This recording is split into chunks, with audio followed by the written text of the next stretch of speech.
Masih di bulan Syawal, izinkan saya mengucapkan taqabbalallahu minna wa minkum siyamana wa siyamakum minal aidin wal faidin. Mohon maaf lahir dan batin.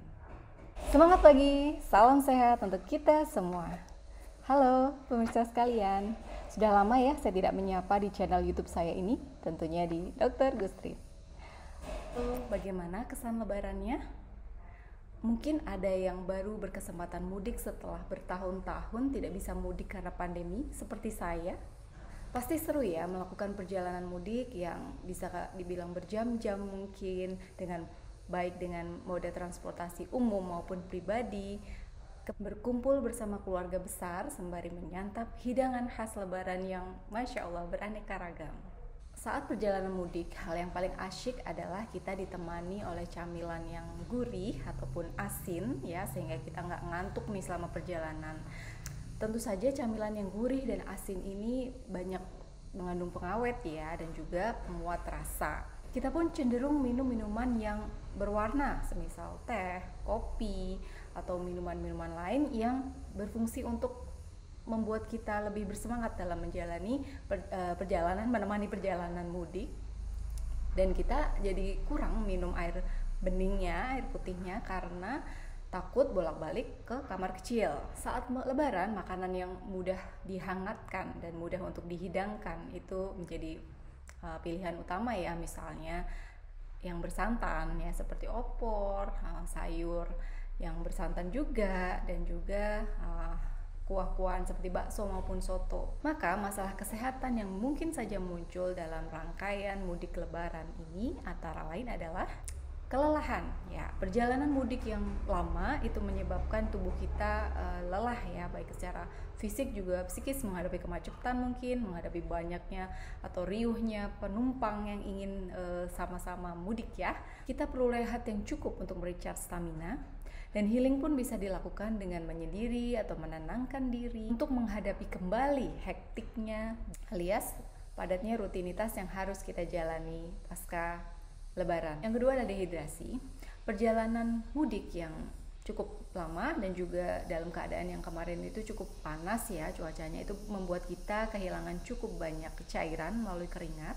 Apalagi banyak yang puasa juga ya, masih puasa Ramadan. Ditambah lagi kurangnya asupan cairan, yang misalkan kita nggak puasa nih karena alasan safar, maka dengan perjalanan itu kan kita otomatis nih tubuh kita akan menolak untuk sering buang air kecil, sehingga kita juga akan sedikit minum cairan ya, sehingga kita jarang mengasup cairan yang sebenarnya sangat perlu banget nih di tengah cuaca yang panas dan perjalanan yang cukup panjang. Cairan isotonik bisa membantu saat kepala sudah merasa cenut-cenut gitu ya, sebagai alarm dari tubuh bahwa tubuh kita ini sebenarnya sudah kekurangan cairan. Yang ketiga adalah masalah pencernaan ya. Misalkan kita biasanya nggak makan yang bersantan, yang nggak dihangat-hangatkan, tiba-tiba waktu lebaran hidangannya begitu-begitu mulu nih ya, waktu berkunjung ke keluarga maupun tetangga, maka tubuh kita, yang perut kita ya terutama, yang nggak biasa itu akan kaget. Nah setelah itu jadinya malah ada gangguan pencernaan seperti diare.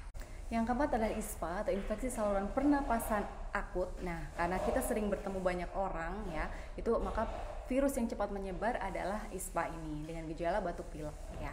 Dan karena kesadaran kita sebenarnya untuk bermasker ketika sakit ataupun menghindari kerumunan ketika sedang tidak enak badan ini cukup rendah ya, maka penyebarannya cukup cepat dan meluas ya. Kita bisa lihat bahwa di masa lebaran kemarin dan pasca lebaran banyak yang bergejala batuk pilek, mulai dari anak kecil hingga dewasa.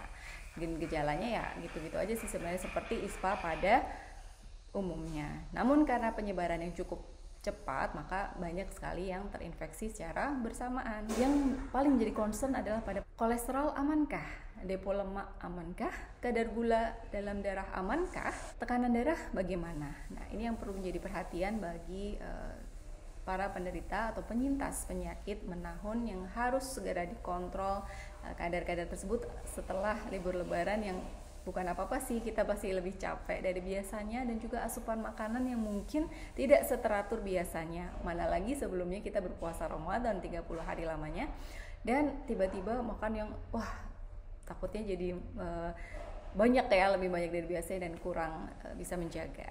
So, jangan sampai lebaran ini bisa membuat badan kita jadi lebaran dong.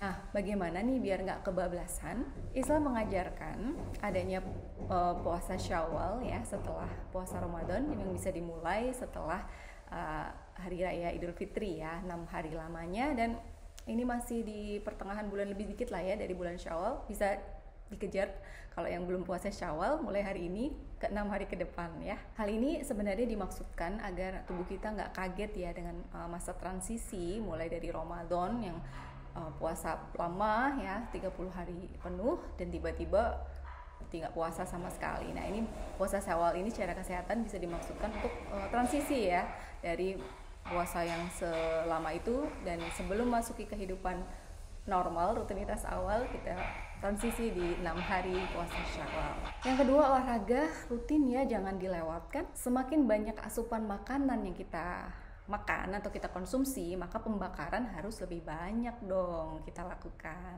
Ketiga, apabila ada masalah kesehatan sebelumnya, jangan menunda-nunda untuk segera konsultasi ke dokter untuk mengecek atau mengontrol keadaan kita apakah masih stabil atau perlu ada penyesuaian dalam terapi. Yang keempat, kembali on track dalam mengatur makanan kita dan pola keseimbangan gizi kita. Yang kelima, tingkatkan daya tahan tubuh kita dengan mengkonsumsi suplemen atau makan makanan yang kaya akan vitamin dan mineral ya, terutamanya dalam buah-buahan dan sayur-sayuran yang beraneka ragam. Demikian kiranya yang bisa saya sampaikan. Jangan lupa untuk mengikuti tips-tips dari saya tadi agar pasca lebaran ini tidak jadi lebaran, oke?